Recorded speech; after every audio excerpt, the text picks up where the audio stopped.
welcome to another episode of You Dig? I love my microphone. Hey, what a fun time today. In fact, this intro is going to be very short because, man, we recorded a lot of good stuff. Who's we? It's me and Ryan Davidson. My friend, my pal, my partner in crime, who I've known these many decades now. What a great guy, what an incredible musician, and we had a blast. So we got to go there right now. We got to go check this guy out. He's with Gord Bamford, the wonderful artist of country music, modern country music in Canada, and that is now worldwide. His oeuvre spans the globe now, Gord Bamford, as well as many, many other artists, Ryan's own group that we're going to learn a lot about in their new recording called Country, which is featured on the sampler platter. So check that out and get ready for a great show. Without further ado, here is Ryan Davidson. Hey, folks, look! It's Ryan Davidson. Can you believe it? Look, there he is. Yeah. Wow. There he is. Commander Texture is here. We are CT positive here at You Dig. Oh, this audience, man, come on. Let's settle down now. Was that a flat five on the top of that chord? It's always a good time for a flat five. It's always... Man, you know, it reminds me of a Dizzy Gillespie video where he's talking about writing A Night in Tunisia, and he gets to the part, he goes, and he hits the E flat, and he goes, yeah, that's the bebop. All right, I get it. Do you know what's really messed up? My that? Parents went to Hawaii for their honeymoon, and this would be like in 1969, I think. Wow. And they saw Dizzy Gillespie playing at a club. Oh, man. And didn't know who he was. Oh. So later on in life, when I was a teenager, they were telling me about their honeymoon. I said, well, who'd you see there? Oh, some guy playing trumpet with the bell way up here, and he had big cheeks. And I'm like, Dizzy Gillespie? Yeah, that's it. I'm like, what? Whoa. What? Wow. Isn't that something? Oh, my gosh. You know, you never know. You never know when things like that are happening. I thought of that when I was touring with the old Tonight Show band, Doc Severinsen, and two of the trumpet players, Snooky Young and Connie Condoli. So for trumpet fans out there, these are jazz royalty. Yes. And I saw them. They were walking down the highway. I had just come from a restaurant, and so we had just stopped, and they were coming from the hotel, walking. We're out in the middle of nowhere, and they're walking down the highway. All these cars are passing them, and I'm thinking, if they even knew who they were passing on the side of the road right now. Two jazz legends just walking down the road. Yep. Nobody noticed. How many times, I wonder, does this happen to us? You know? It was who is it that you mentioned earlier? While you're thinking, I'll tell folks this is our second set now. This is the second. We've turned the house. Yes, I'm a professional. I don't know if you can be a professional if you don't get paid. I don't make any money on this, but look here, this professional turn on record. Oh, and I did not. So Ryan and I have already done this show once, but this time it is recording. So all right. So anyway, somebody I mentioned earlier. Piano player, Pat Metheny. Lyle Mays. Lyle Mays. When he came to North Texas. Yep. Me and Dave Richards were living in the same house, and we said, hey, do you want to come over and play pool? And what we didn't understand was that turns out Lyle Mays is a pool shark. Ah. And we had a bunch of people over, and we had a pool table in the garage, and he annihilated everybody. I'll bet he did. He killed it. It's like, wow. Did he like sandbag and folks didn't know until it was too late, or? Yep. Oh, see, that's Lyle. Yeah, and it was so funny because I just watched him clean up everybody. Like Everybody That's lost. the best. Man, he was Lyle. Oh my gosh. Because of that time that he came to North Texas and played with us and we had that wonderful experience with him, I got to know him a little bit. I've always been a fan, but I got to know him. And he called one morning, and this is a typical Lyle Mays moment. He calls up and he goes, "Hey, man, so I just made this app at breakfast." And I was like, whoa, whoa, whoa, whoa, whoa, just stop right there. You made What? an app at breakfast? Yeah. Well, yeah. And so that wasn't even the headline. I mean, he was burying the lead for sure because he said, yeah, and this thing, I programmed into it all my orchestration preferences. What? And Wow. yeah, and he said, so now I've got it hooked up with my keyboard, and when I play something, I can hit the button, and it will orchestrate anything I play as a woodwind octet, orchestrated how I prefer. What? Wow. And he And sent it that to was like me. 2010, wasn't it? Yeah, it was a long time ago, and Whoa. that's the kind of mind that guy had. It's just phenomenal. And I cry forever that he sent me that track that he did at breakfast, and I've lost it going from one computer Oh, to the next. I don't it was the best woodwind octet I'd ever heard, and he just improvised it on his app. of course. Yeah. Yeah. Oy. Well, you're a guy like that too, I'll tell you what. And since this is our second run through of the show, I'm not going to live that down in my own mind forever. You're in It's good okay. company. I did that once with Marshall Jilks, the trombonist. We had a great Oh, show. okay. Yeah, and then I said, "Hey, guess what? We weren't recording." So, pro tip to all you listeners that want to be a podcast host: turn on record. Yep. I've done it. I've done it myself so many times. I Oh can't my even tell you. gosh! You know, it's just something we don't think of. Oh, yeah. So, what's been happening for Ryan? When last we discussed, we were talking about some of the stuff you do with the great Gord Bamford there in Canada. You're a man of the world. You're living in Canada. You're down here quite a bit. You're all over the planet. With Gord, though, he is just about as big as you can get in country music. And so, what's that like? How's that been going? And when did it start? It started very early on. I met Gord. It would have been probably in the mid 90s before he had recorded anything. He used to come out and jam Merle Haggard songs, and we had a like-minded approach to. We love the old standards and we love all that old country music. So it started there, and I toured with him for a little bit at the beginning. I recorded the second record. It was my first top 10 hit in Canada. It was 2004. Wow. And then I went away, like I was on the road for a while. I went away to school. I went to St. FX. I went to North Texas. By the time I got back, it was 2010. And he sent me a message in 2011. It would have been about November or December. He said, "Do you want the job?" Wow. I said, "Yeah, of course." And now I'm his music director. I'm man. off. Yeah. So there's like when you see, medleys and those kinds of things in our show, that's sort of my department. Thankfully, being music director of a band like that, you don't really need to do a whole lot. I mean, like you send people the stuff, they learn it. You really don't need a rehearsal. You just show up and it's right or it's not right. So, and it always is. Like the band is killer. And Brendan Lyons does all of our programming for tracks and click and SMPTE lines for the video and all those things. And he's so after the drummer and stuff, right? And you're drummer on your projects. Yes. Yep. Yeah, we've worked together a lot. He's one of those super, super smart people who he knows everything about everything. And when he plays the drums, there's no disguising where the time is. Every subdivision sounds perfect and everything is, Absolutely. Just putting together that sampler platter of 3 or 4 of your tunes, I was just blown away by his playing. In that regard, it was always in the pocket, no matter how complex he was getting. And some of your stuff demanded complexity, but it was always in the pocket. And he comes from a strong place rhythmically.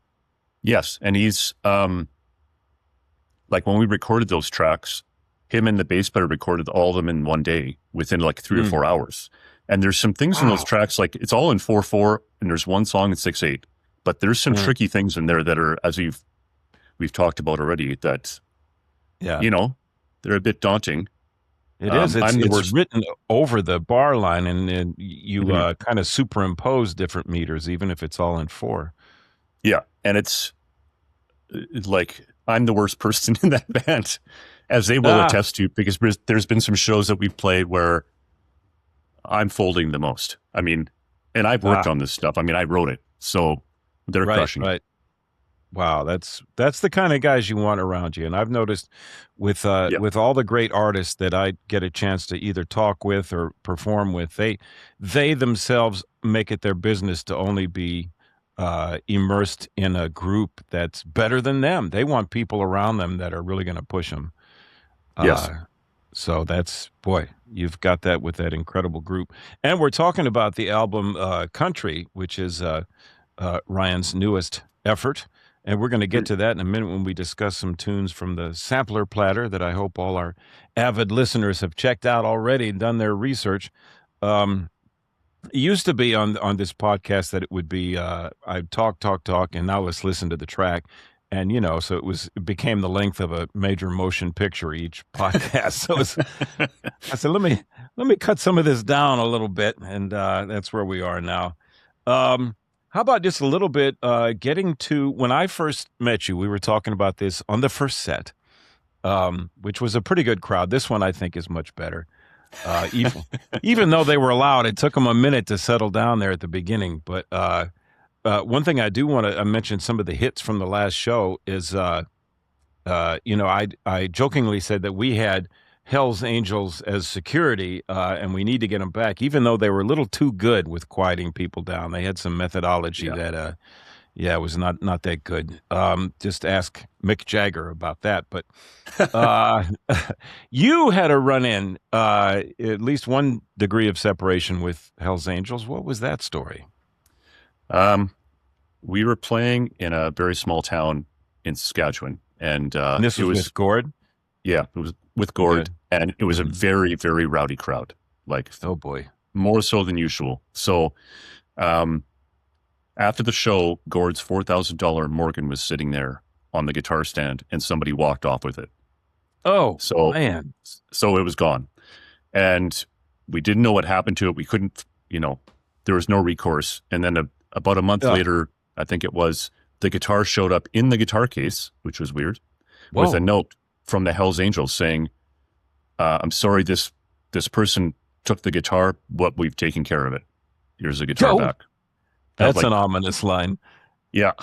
It was something like that, where we all looked crowded around the guitar case and we're like, ugh. Okay, thank you, I think. Yeah, right? Oh, my goodness. Well, if any of the lovely young men of that august ensemble are listening, thank you. And we're not upset at all. No, we're not upset. And don't put change in a sock. Thank you. There was like 3 or 4 chart titles right there in that paragraph. So a couple of maybe Gord's next big hit, perhaps. Man, so okay, that's an amazing story. Touring with that group, though, a friend in common with that group is the time that I saw you guys live was, now I'm going to sound much more intelligent, was at the Grizzly Rose in Denver. Wonderful venue, and you introduced me to the great Lisa Dodd Watts, unbelievable bass player, and of course one of the greatest vocalists on the planet. And what I noticed at that get-together was the family atmosphere. I mean, you guys really seem like a family, like you're having a great time. Yeah, we've all known each other for a long time. And like I said last time, I mean, Lisa kills it every night. We can all be strung out on 2 hours of sleep or sick or whatever. And I wrote a bunch of stuff for her in medleys that was hard to sing. And yeah, I remember. I think I mentioned this last time. At that time, she did Eye of the Tiger in one of the medleys. And the original's in C minor, and I put it in D minor and said, you have to hit this D, and you're going to have to hold it for an extra bar. And She's like, why? Why would you do that? Because you can do it and you sound great doing it. And she sounded great every night, like without fail. She did. I never had to look over and go, I know we haven't slept in 2 days, but is she going to hit this note or sing all over Bee Gees all night? And she had some lead stuff too, and she killed it every time, and she still does. Wow, man! How did you say she described it when people say, "How do you do that?" It was a good line that she had about. People ask about her voice. It sounds kind of like Melissa Etheridge. It's got kind of like a gravelly, scratchy, bluesy thing going on. Right. And she said, years of whiskey and broken glass was what she said. Years of whiskey and broken glass. Man, that's the best. Well, it's an incredible ensemble. Gord is, I love what he does with the audience, and they obviously love him. So that's got to be a joy to just travel around with that group. Tell us about your the group that you've got happening now. Oh my goodness, with the country album, we might as well jump into that. It's called Country, but as I mentioned on the Sampler Platter, that's not all there is to the story, because it comes from some really cool things that are associated with country music. But the vessel is Ryan Davidson, so we get all these other influences. So what's the concept of this album? Well, I probably didn't mention this before, but I wrote this stuff very quickly in 2 weeks. Wow. And it was like the quickest writing of all time, which we ditched about 25% of it into the garbage folder on my computer. And the band is the amazing Brendan Lyons, who's the producer on this record, also handles all the tech things and handles everything for me. Justin Cutting, who is an amazing bass player, who came in and just crushed it like in 3 or 4 hours. And now our new member, Brendan Waters, who's playing keyboards, he's also using the original samples from the original songs, so that when we play like Old West Country, we have all the original sound effects and stuff. So he's triggering all that stuff. So it's that band is amazing. And then we have our front of house is Sean Watts, who's also the same front of house for Gord Bamford. Oh, that's great.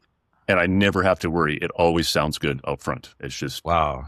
Yeah. Sean is the best. And as fate would have it, the husband of our own Lisa Dodd Watts. Yes. So it truly is a family. Well, let's talk about some of those specifically. It has a really cool. Notice how much more organized this second set is. Where it's almost. I should do this with everybody. Just do a show and say, "Oops, I didn't record. Let's try again." Yeah, we're gonna cut this short by about 35 minutes, and we're done. We're done. This was great, man. So the programmatic approach is so killing on this. I just love it. Let's start with a little bit about my favorite one, Headache Country. Yeah, it causes a lot of headaches.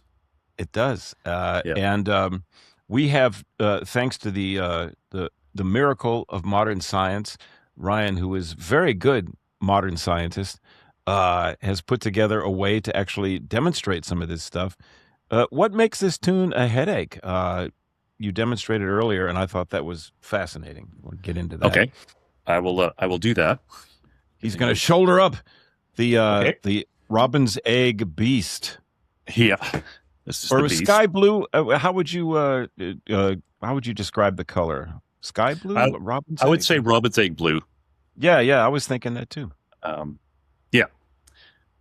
not sure if you need to see the guitar. It's more of an auditory thing, but sure. Yeah. The head of Headache Country is a headache, and the ongoing joke is when we do the show, right before we play it, I say this next song is called Headache Country. At the merchandise booth where I sell albums and hats and whatever, there is free Advil for the audience. Nice. So here's the actual head, etc. Whoa! What's happening here is I'll try and make this shorter than last time. I don't know what this is called. I'm sure somebody has figured this out. It was a voice leading experiment in this office where I wanted to see if your ear could handle more than one melody line voice leading. Because the most typical ones, as we said last time, is like a perfect authentic cadence where you have like Right. that kind of thing, right? And people hear that pretty easily. But if you play it separately, it's not quite as obvious, but your ear still picks it up as being something voice led, right? Just a little more surprising, yeah. Yeah. And I know this is not like anything new. So the way that I wrote this song is I was messing around with this long before we recorded this, but you distinguish a key by playing root and 10 or major third. Mm-hmm. And then you have 3 lines that are in contrary motion. Line 1 is this, of the half whole diminished. Line 2 is this, and line 3 is this. Now, if you take all 3 of those on the guitar and you play them as chords, you distinguish a key, you get these chords.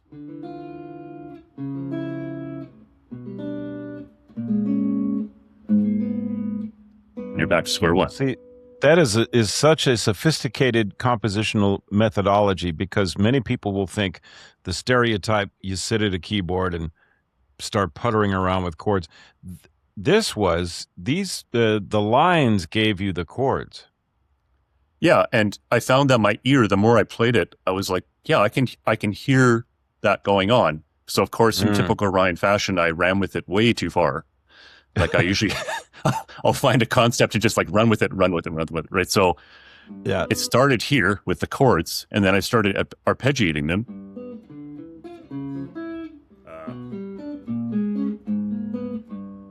And then I thought, well, what if we do some forwards and backwards? So we got forwards, forwards, backwards, forwards, backwards, floor, forwards. Woo! That's slick. And in my brain, my ear still hears as the lines. As you'd hear them as chords, it seems to make more sense, I guess. Right, right. And boy, it's all intertwined. And I had a thing called the sheet, and I tried to find it when we were on break here, but I can't find it. It's the sheet of like all the modes I could think of to try and, like outside of the half whole diminished ones, to do the same concept. Yeah. And some of them work, and some of them have exits through them, like does not work because you run out of fretboard, or there's some kind of voice leading problem, or there, you know. So you could very easily have, which is a harmonic minor one. So there's like 3 or 4 that were like, yeah, I can use that in a solo.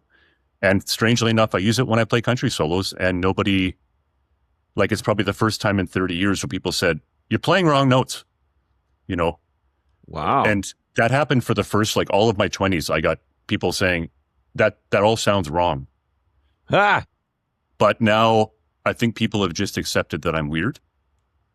And that's... Took a while. You beat it into them. Yeah. Are you hip to our sound chords? That concept? Sound chords. I'm not sure. You probably know it as a different name, because I know you've probably done this a million times, but there's I think there's six different ones. The most common being major 7 flat 5. I love that one. Yeah. As F. But if you change the root notes, you get all the different chord qualities with the same upper parts. So if you have like F major 7 flat 5, you put a D on the bottom, you get D minor 6 9.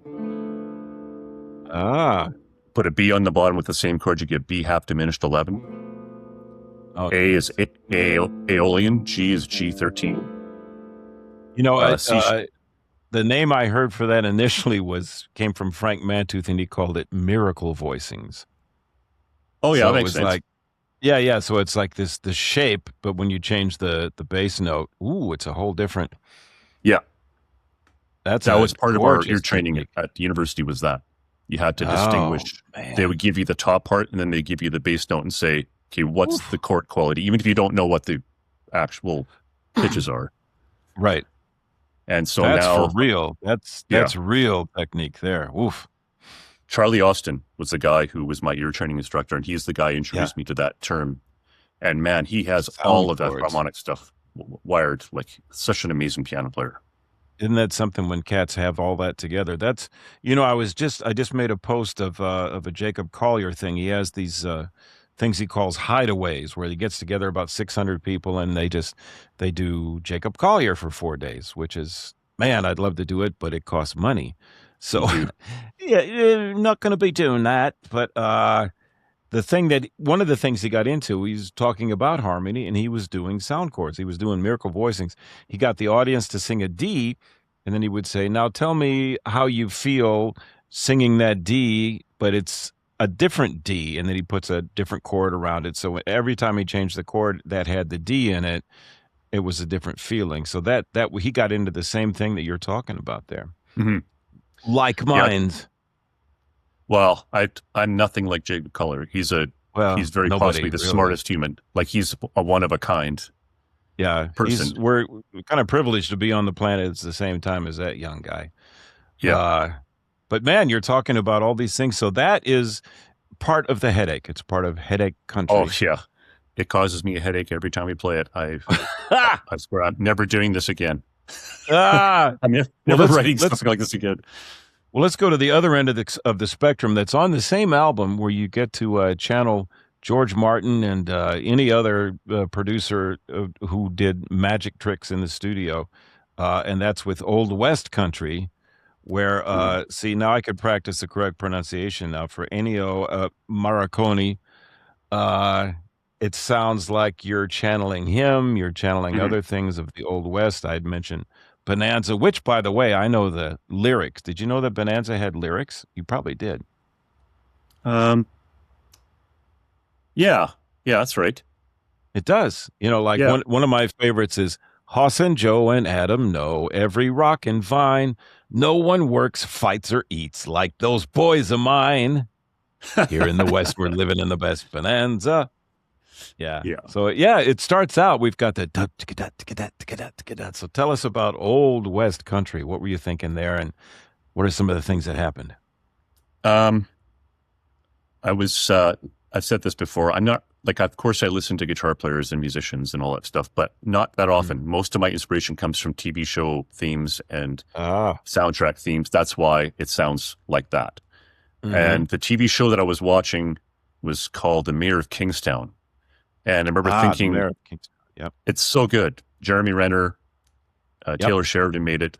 I think Brian Tyler's the writer of the soundtrack. And every time I hear his stuff, I'm like, yep, it's awesome every time. So the first time I heard it, I'm like, I have to go upstairs and figure that out. Thankfully, I have a partner that will pause the TV show and say, okay, go figure it out. Because she can tell I'm sitting there thinking about it going, this is amazing. Yes. Must go figure out. So right, yes. When you live with a creative person, you have to understand that. Yeah. So the theme from that show is only 4 notes.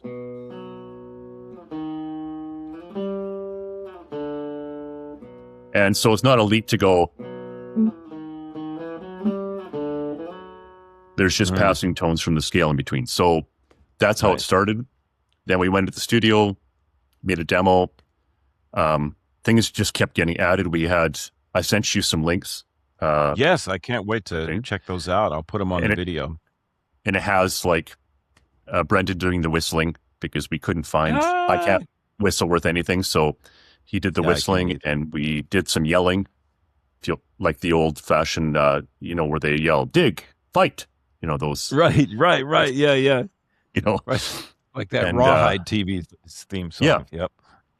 And we did that. We overdubbed that a lot. We added timpani and chains and anvil. Wow. And we added, the score is really big. I finally revised it in finale to make sure everything is notated as is. Wow. So it's, it was a long process. And the string section was performed by Grammy Award-winning Drew Jurecka from Dua Lipa. Oh, man, that's cool. Well, there's an interesting story how that happened. How'd you get hooked up with him? Well, Brendan, my drummer / producer / everything, he works for a software company called SessionWire, which allows you to control somebody else's recording system in real time as you're recording it. Wow. Which is really cool. That's amazing. Definitely worth checking out. And he's like, you should record some strings. And I don't know how to write string parts. Never done that in my life. So did some research, figured it out, sent it to a few string players. And they said, yeah, that looks crappy. Don't do that. That's not going to be in tune. If you're going to write a melody for a cello player, make sure it's on the A string, those kind of things. Right. Yeah. And then we were in Australia, and Drew actually said yes, and I thought he was going to say no. So I was like, great. But the problem is there's a 17-hour time change between Sydney and Toronto. So I think it's 17. Oh, man. Yeah. So we got up super early. Yeah. Oof. It was very strange. And he got it done like in miracle fast time with beautiful tone and beautiful intonation. And yeah, he's that good. Yeah. Wow. It's really great. So he's all the violins and all the violas. He just overdubbed his own. That's incredible, man. Yeah. Well, and you know what? Some folks would have just never asked him. They would have just said, "Oh, he's not going to be available. Let's get Billy Bob down there that plays a little banjo. Yeah. Maybe he can." But you went to the big cats, and they're thrilled quite often. Like we mentioned on the first set, it's like the prettiest girl never being asked out to the dance because everybody figures, she's not available, and she doesn't get to go. So, but if you ask, like you said, what's the worst that could happen? Yeah, I've heard a lot of no's in my day, but every once in a while somebody says, "Okay," And that's the one. That's the one that makes it all happen. And that's another through line on a lot of these shows, a lot of these interviews has been, yes, you have to have the goods. You have to nurture your own craft, your own virtuosity. You have to learn how to connect with your emotional self and your gifts. All of that has to be in place, and that takes a lot of work. But at the end of the day, you also have to have perseverance, persistency, and a really thick skin because, wow, do we get a lot of rejection. Oh, yes. So sometimes from those we love. Yes. It's a lot of rejection involved out there. Oh, yes. I've had some teachers tell me what's up on a few occasions. Well, more than a few occasions where I left. I remember one specific instance. I left the music room where the guitar ensemble was, and I went directly into a practice room because I felt so bad about how bad I played. I had to go directly to practicing. Oh, man. And I had like tears in my eyes. I was having a breakdown, and he came in and he said, "I'm only doing this because I think that you're going to have the ability to do great things if you work really hard. That's the only reason I'm this hard on you." And I remember it was kind of a life-changing moment where I realized that, he was being hard on me because he wanted more out of me and he wanted more out of my career, How nice that he gave you that explanation. That's a helpful thing. And it has to do with, is this perhaps somebody that rhymes with Red Mamelton? Maybe? Nope. Or no, it's not. It's another cat. Nope. Who was this? Sadly, he was my first kind of mentor. He would, like, this was been 1994, 95, somewhere in that area. All right. And I started music school, and man, he was really hard on me, among a lot of other people too. It wasn't like I wasn't an exception. He was an old school kind of teacher, right? The older style. Yeah. I mean, he studied with Jim Hall and, oh man. And he played with Chet Baker, and he had done a lot of stuff in his life, and he was an amazing musician and guitar player. And he's passed away now, sadly, during COVID. Yeah. But he definitely changed my life. It's how important it is to have a Yoda like that in your life. We learn so much from them, and if we listen, and you know what, you had the persistence and presence of mind and kind of fortitude to not. Somebody without patience and persistency would have just said, "Oh well, F off, man, I'm out of here," and just gotten nothing. But you dug in and you went the right route. So it was actually a great gift that he gave you. Yeah, he was. He would have moments like that where he would just grind me, and I deserved it. But there was a moment when you have to take sight reading exams in that school, and he knew I was very nervous, and he said, "Okay, you got 30 seconds to look at the page. You can't play your guitar. You have to sit there and look at it. I have to go make sure these kids in the hallway because there was a lineup of people taking the exam, right? And he said, I got to go check on these people. I'll be back in 30 seconds. And so me being me, of course, he walked away and I was like I started playing the thing and he came in, he opened the door and he said, "Get out of here." Because he'd already heard me play it correctly. He just knew that my nerves were that bad that I would have screwed it up if he was sitting there. Right. So he listened to me play the whole thing and then he was like, "Yeah, get out of here." Wow. Like, yeah. Okay. That's a smart guy, man. Yeah.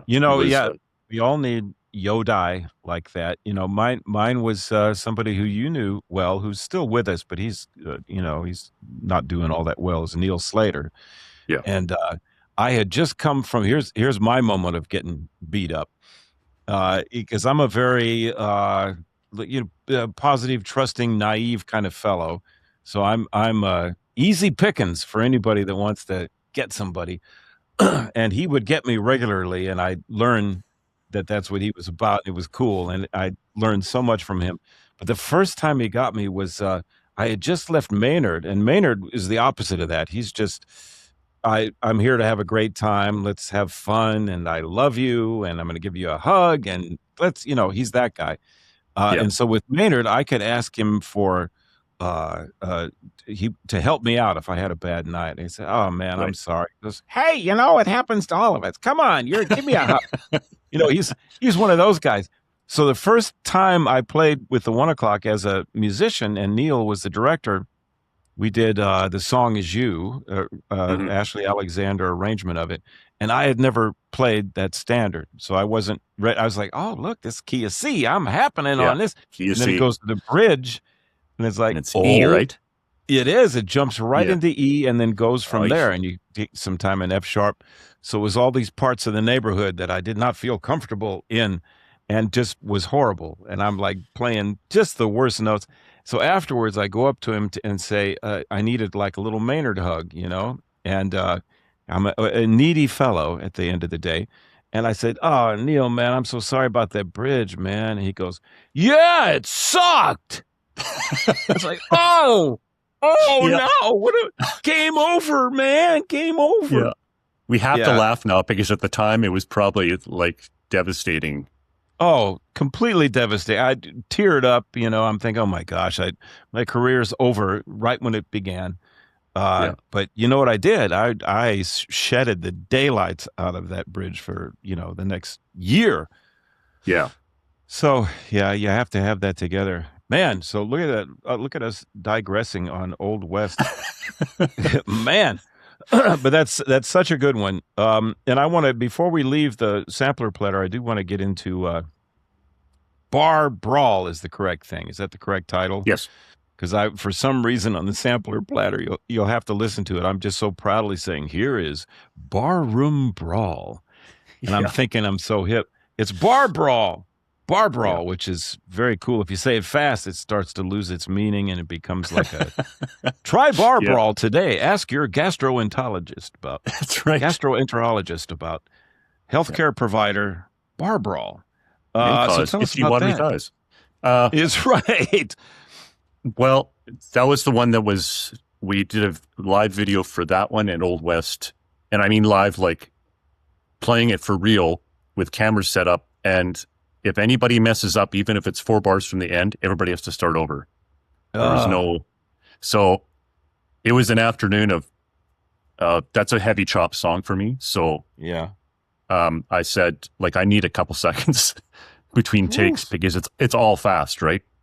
Yeah. So the story behind the song is actually based on a real experience of a bar brawl, which I was privy to a lot in my younger years. I bet. I was playing Halloween in a place called Rocky Mountain House at a bar called the Bottom Bar, which the name says it all. Yeah. And right in the middle of the show, I was responsible for setting up the lights, like all the lights in the truss and the lights in the front, right? Mm-hmm. And I look out, and right in the middle of our set, we're all wearing our costumes, and there's a guy hanging off the lights on the front, trying to pull them down. And our bass player, who is this big burly guy, he stops playing in the middle of a song and puts his bass down, and he goes out there and just grabs the guy and goes, "Doosh!" and out cold. It was over. And then suddenly the bar was not big, but it was crowded. And then everybody just started fighting all of a sudden. Man. And the stage was only about like this high. So I'm up there with my guitar, my gear, and I'm like, well, what do I can't escape here now. And so this particular guitar, this is my actual old Telecaster. It's not the blue one. You can see on the back, there's black here from all my black shirts.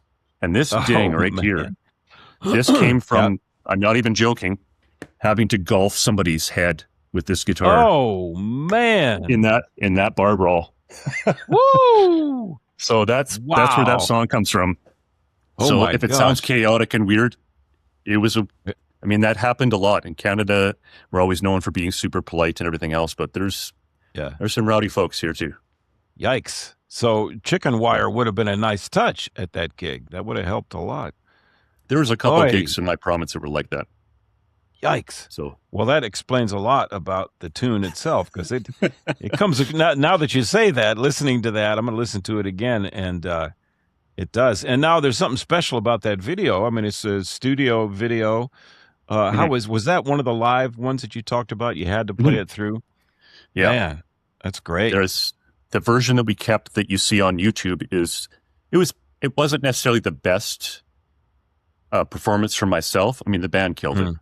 But it had the best kind of energy. So there's, you're getting it like a real human being. Like, it's going to have mistakes. If you come and see our show, that's what it's going to sound like. It's not going to be pristinely perfect. Great. Well, but it's got that energy. I would almost rather hear that. And listening to the video, and I checked it out, putting it on because it's on the sampler platter, it didn't seem to me like there was any mistakes. It just felt like a lightning bolt that just went through the whole song, and it comes off great. Thank you. It was there was a lot of cursing on that day because all the cameras, there's like 4 or 5 cameras, and once you're rolling, you start second guessing yourself a little bit, and but Brendan and Justin were they came in. Already had traveled. Well, Justin traveled 3 hours to do it, and we started at like noon, and we were done by 4 o'clock. We had 5 or 6 takes of each tune, and he drove back to Calgary, and I was like, awesome, wow, we're not changing anything. And I took again, if you don't ask, you don't get. I took a risk and said, I'm going to submit this for Video of the Year, because nobody else is doing actual live videos, and I've been in a lot of videos where you mime to the PA, right? And I was like, well, worst they can say is no, and they didn't. So, it got nominated. It didn't win, but that's fine. I like to have it out there in the world, Oh, absolutely, and that's another a bit of wisdom that I hope some of the artists who listen to this, who are themselves trying to get their scene together and stuff, it's asking. You got to ask. You got to connect with folks. Build those relationships. You never know when somebody's going to say yes. Yeah. So you're going to get about 100 emails after this podcast. People say, how do you talk, man? Well, and you've been the purveyor of a lot of the big successes of my career have been your doing. I mean, it's been my honor.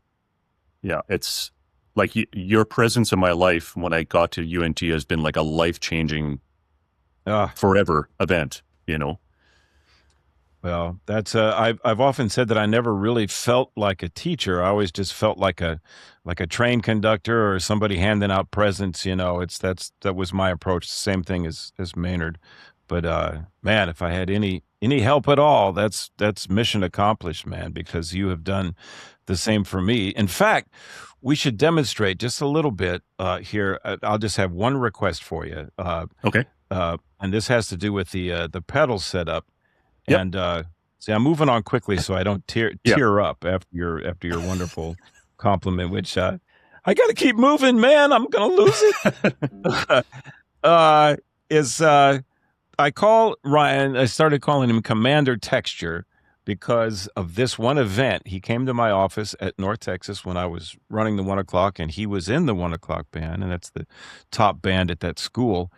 And I was writing this this crazy tune called Ice 9. It's just chromatically off the charts, crazy thing. And I wanted to learn about guitar sounds. I'd always had in my mind these sounds that I loved, but I didn't know how to write for them. And I think you said something like, well, I got a lot of pedals. Why don't I bring them by the office? Oh, yeah. Do that. So you wheel in this cart of joy that had all this, I call it the very large array, like the radio telescope out there in New Mexico, or Arizona, I guess. And one of the things I asked was, could you give me something that sounds like in this song, this Ice 9 thing, there's a point where the Ice 9 crystal infects all the water on the world and it causes all the water on the planet to freeze. What would that sound like? And you came up with? And you know what's funny is that this pedal that I dragged out for this podcast has never been changed since we made the recording. No way. Like Wow. it still has the original presets that we used for Ice 9 in it. There's a lot of guitarists now at North Texas. They're going to be they're drooling. What is it? We're going to learn the secret. Okay, let me see if you can see it here. Can you see this? See some very hip, ripped up pants. What do they call those? That they've got a name for that. Traumatized jeans or something. Yeah. This and this might What's it called?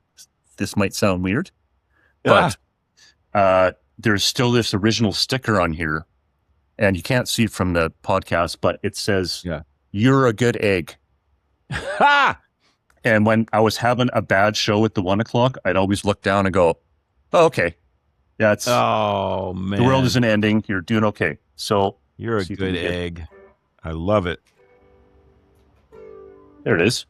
Yep, patch number 1. This was the sound we used on Ice 9 for it's like a breakdown section or something, right? Right, yeah, that's where the crystals.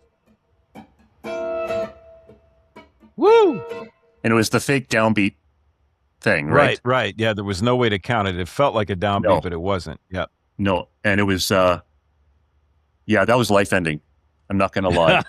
Every show we played that, I was like, okay, here it comes. Oh, no. Right. It was for me too. Oh my gosh, I got to count everybody in. I can't tell where one is, and I wrote this. Well, you had like a retard before that, right? And then you'd go, right. This is all you had for a fake downbeat. And I'm like, I didn't make it easy. Well, and it shouldn't be. I mean, that song was designed to be difficult. I mean, it's probably the hardest song in that book. One of the missions. Yep. Yeah. It was one of the missions was to be impossibly difficult and therefore very exciting for the audience. Humiliating for all of us playing it. Yeah. But there's usually like one moment per chart where you go, okay, here comes that part. Don't think about it. Just let your muscle memory do it. But that chart was like every 4 bars was like, here comes the nuts part. To this day, I can't conduct the top without getting screwed up. I mean, I wrote on purpose. I wrote it that way so that it would do a little flip and throw you off. I can't get it right now. Well, there was another thing that happened in that. I said, man, could you give me some Billy Gibbons? Can you? What's that thing where it pops the octave? And we got into that. It's just like you have to, in guitar language, wherever you're playing on the neck, you have to create an overtone series with your right hand, and it usually amounts to your skin hitting the string before the pick hits it. And so, like the overtone series being like root 5, root 3, 5, flat 7, root 9, right? Because that's an open string. As soon as you put a finger down, now all that information is in a different spot. So you're kind of like, if you're doing it like the Billy Gibbons thing, you're kind of winging it. Like if we heard him like, Yeah.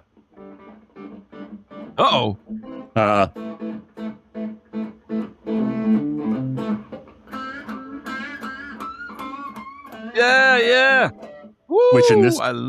kind of range is like a couple octaves higher here. But the thing that people don't understand about that stuff is that this distance from the nut to the bridge, these dots are not random. like the halfway point is this double dot that produces an overtone. And this dot is a quarter. That's a third. So when you're doing this, you're kind of guesstimating, like in this spot, approximately how far your hands are to make that sound. Wow. So when we did Ice 9, you asked me to do it randomly. So when I was playing it, I was always like, this hand was like always moving, because if you want it to be random, you don't actually know what you're going to produce. You're just kind of like guessing. Wow. Yeah. So yeah, it's a bit of a conundrum for guitar players. Some people are really good at it. You just applied it to that crazy chromatic line, and it was incredible. You know, we should demonstrate. I was thinking about this as I was walking our golden retriever. So we should do just a little bit of LaGrange, and what's the name of that little town that Lisa Dodd lives in? Hannah. Okay. All right. I'll put it in there. I'll be Billy Gibbons, a little bit of it, and then we won't do much. Yeah. Home of Nickelback. Oh, that's right. Nickelback is from Hannah. Okay. Yeah. Well, let's hear, what would Billy Gibbons do to set that tune up? So a lot of times when he's recording, he's a very big blues guy, and he does it so well. And he'll just hang out on one note. Like, this is A. He'll like bend the fourth to the fifth with the left hand, and then produce the artificial harmonics with the right hand. It gives you that. Woo! Oh. But the thing is, it's one of those really physical techniques that if you have to do it for a long stretch, you're going to have some skin missing. Oh man, is that why they call it the pinched harmonic? Is it hurts? Yeah, that's right. Well, and you can fake you can fit this nut. You can fake it, with your hand, because this overtone is 12 frets or an octave away from the nut. If you're an A and you hold it, if you tap exactly an octave above, you'll get the same overtone series that occurs with no fingers. Oh, so you get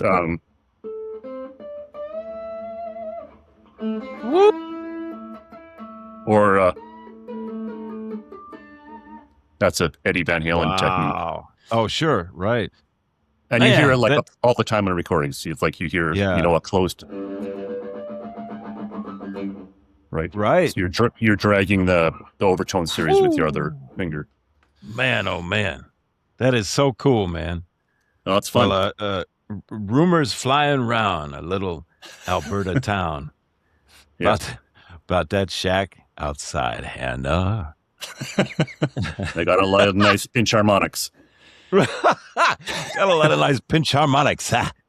Yeah. Oh man, that is so cool. Well, you can see, those who are listening, why that was such a jaunt in a candy store for me as the composer, to have Ryan sitting there with all these things, and give me something that sounds like a phaser. Now, how about a dinosaur that tripped and fell into a pool of lava? And you could, well, it's probably this.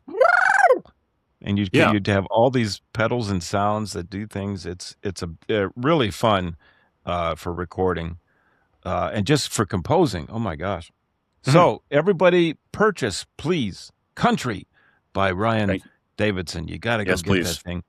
And now here's our bonus extra video. The short video is going to be, I think, in our first set, I queried and said, "Had you checked out some Stephen Colbert?" And you said you had.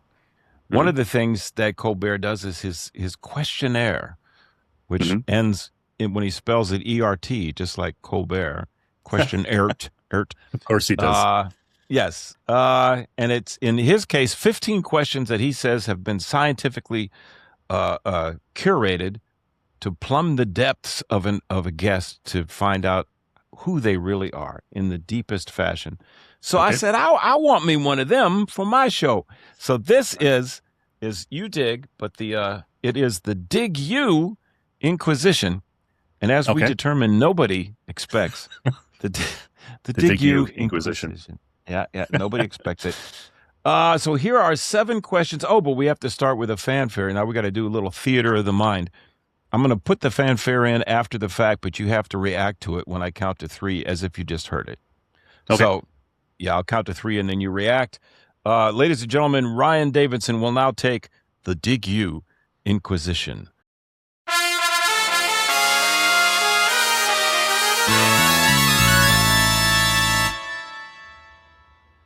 Whoa.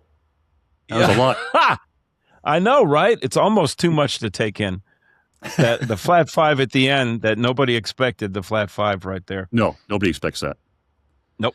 But we all appreciate it. That's the nice thing. Number 1 in 7 Qs to Heaven, Ryan Davidson, your favorite superhero. Now, this could come from a movie, comic book, or real life. Favorite superhero? Batman. I had a sneaky suspicion you were going to say that. Oh, man. See, and nobody has mentioned Batman before. Finally, he gets his due. What a great character and superhero he is. I particularly like his voice. The Christian Bale that voice version. is really hard to do. It's like it is. Sorry, I was trying to do the mask thing there, but you got the cowl. You got a built-in the automatic cowl that you were doing. Yeah. Yeah, I'll add a filter later so that we get the voice. It's an amazing sound. I love me some Batman. And you brought up on the first set the fact that he's a regular guy. Yeah, and that's kind of cool. A rich guy, but he's regular. Yes, like he doesn't have any incredibly superpowers. Rich. Yes, that is a superpower, being wealthy, I suppose. Woo! Yeah. All right, number 2, favorite sports team and or athlete. Oh, Edmonton Oilers, my hometown hockey team. Got to do that. And of course, Connor McDavid, who's the captain of that team and obviously the best hockey player in the world at this point. Yep. And Cristiano Ronaldo. Famous football. Yep. Which down here in this here meth lab that's underneath the beautiful apartment known as Canada. That's a Robin Williams thing. I love it. Is Canada, a beautiful apartment built over a meth lab. Yep. Deborah, my wonderful wife, said, you know what? If you're going to be talking to Ryan, can you see if he could sponsor us to become Canadians? I said, we'll work on it. We got to save some money. Because they got, okay, well, we'll wait for number 5 to one of the reasons I must come to Canada now. But, okay, so we got the favorite sports team athlete. How about this one? Your go-to recording. This is not your favorite recording necessarily, but one that you have to keep coming back to. I have a recording of a bunch of Chopin that I have on my playlist that I play almost on a daily basis. At the end of the day, I just sit there, maybe listen to one song. It's kind of like the universal resetter of all things music, especially if I'm having a rough practice day. It's I don't know. It just has a certain effect that I've listened to it since I was a kid, and wow, it works wonders. So it's double. It's Chopin with his beautiful romantic. Oh my gosh, talk about melodies and beautiful use of harmony. But on top of that, you add nostalgia. You grew up with this. That was your always been your go-to. Man, and it's never gotten any weirder to say this, but my dad was a greaser, with the hair and the leather jacket and the fast car, and so we had 50s jukeboxes and 50s cars, and I would hear 50s rock and roll, and then the next door neighbor was a classical fan who had Chopin and Mozart and Bach and all these things. So I'd go over to his house and he'd go, you got to check this out. You got to wow. Check this out. So I was getting this weird juxtaposition of things at the same time that kind of it probably changed something, but I don't know. I would think it sets you up for kind of the hybrid approach, because I've mentioned before, when I hear you improvising, it's there's many things going on at once. You can tell that it's a hybrid. It's an influence, a wonderful gumbo that is is this country? Is it jazz? Is it rock? Is it? It's great, is what it is, and it's very much Ryan. So that's interesting that you started out hybrid like that. I did. It explains some stuff. Oh, okay. So how about this one? What is streaming? Even though I find out that the great Saint Zan is on vacation right now, she's in a different place. But when you guys are together, what at Castle Davidson? What is streaming? What kind of things do you guys watch? It's a variety of things, but most of it's drama. There's not very many. Well, there isn't any comedies like Severance, or we'll even do things that like sort of fit the country and Western lifestyle, like any of the Taylor Sheridan things, like the Yellowstone or 1883. Oh, or sure. those kind of things. It gives me a nice relief to look at some mountains, and that whole lifestyle makes me happy. What's Mayor the of guy? Kingstown, Oh, sure, yeah. Who was the on the original Yellowstone? Or well, no, it was one of the 18 things. it's the Sam Prelude. Elliott. Sam Elliott, that's it. Thank you. Yeah. And we didn't edit that a bit. Sam Elliott, man, I love him. That voice. Woo! Okay, well, number 5, Ryan Davidson. What is your favorite ice cream? Tiger ice cream. Tiger ice cream. Now you got to tell me about that. What is that? It's we used to get it as kids. It's like orange ice cream with black licorice swirled through it. Oh my goodness! Like a chewy black licorice, not like an actual piece of licorice. It's like a right. Yeah. Wow! Like I can't even imagine this. You've just changed my life and melted my amygdala, lizard brain. You melted it.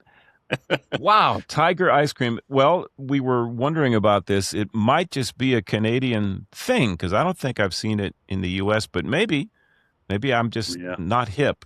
All my kids right now, as one person said, "That's it. You're not hip." But tiger ice cream. So what is it again? Everybody's going to want to get it now. Orange flavored ice cream with black licorice kind of paste swirled through it, so it looks like a tiger. I mean, that's why it's called that. But we used to get it on cones as kids all the time. Oh my goodness.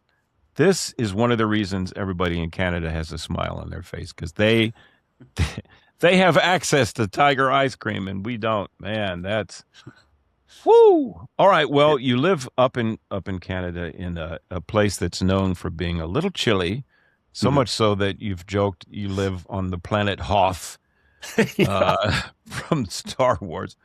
What is your favorite season of the year? I would say autumn, like first part of September to the end of October.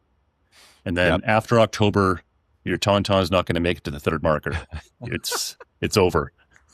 Speaking of which, have you seen Bill Hader imitating a dying tauntaun? No. Oh, I'll send you the link. It's that would be great. He gets he gets the sound. I'll send you the link. It's okay. To live for and to die for. Bill Hader is a tauntaun. That's good. Oh, so autumn, you can't go wrong with that. And number 7, the final one on the Dig You Inquisition. It's the easiest one. Ryan Davidson, what is the meaning of life? Don't say 42. Don't say 42. We're all going to get a hitchhiker's guide at this point. Yeah.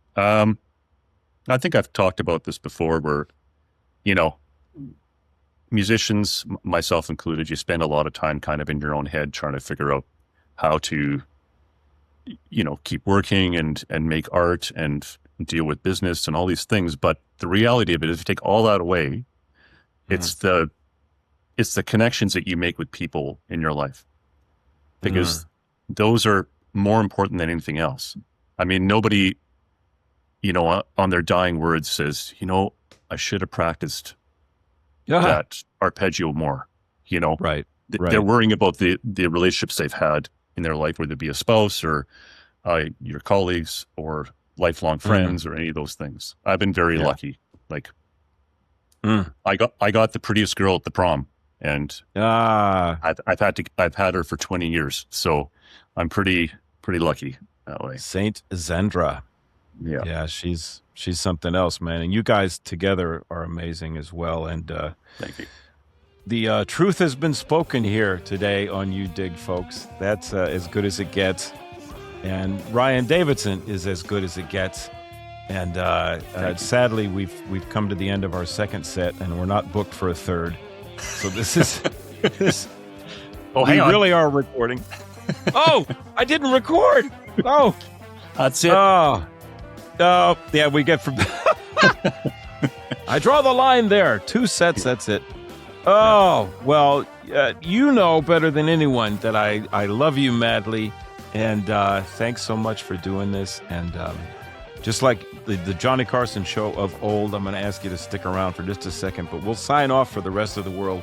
Okay. And say thank you so much for being here, Ryan Davidson. Of course. My pleasure. Thank you, Steve. All right. Mine too. Wow. How about that, man? Was that fun? Oh, my goodness. Hanging with Ryan just does something for my heart, man. Just is a beautiful thing. He's a beautiful guy. And that's the best that You Dig can be about. I hope you enjoyed it as much as I did. And if you'd like to see more great stuff like this, please remember to like and subscribe. Subscribe to the YouTube channel. It's easy. All you got to do is hit that little button, bang, and you subscribe. And there's no strings attached except having a great time. There's no commercials. Nobody pays me for this yet. So it's just a hang, man. Come, you're invited to my front porch, which happens to be in the hippest house in the village that we call You Dig. So like and subscribe, and there'll be many, many more things coming up. Man, we got some great guests lined up. So stay tuned, folks, and we'll see you on the next episode of You Dig. WCBC Waste World. You Dig is a production of Waste World Productions 2026. Whoa, man. Wait a minute. Now hold on. What are you talking about? Yeah, we already did that one. It's the jingle, and then you talk really fast, except this time you had that cool filter on your voice. Well, that's right. I mean, I'm hip. No, wait. Let's just establish one point. You're not hip. Oh, come on, that's an unarguable point. Wow. What I'm saying is that we had Ryan Davidson on the show. Right. You dig, man? We can't be just pulling that robot stuff up. You need to do a real What, a cue, like the cue, the right. ID at the end of the show. Yeah, whatever you call it, man. Hey, look, all right, let's do it again and do it right, man, because we got to be professional. All right, Rosana, Gary, y'all ready? 1, 2, 3.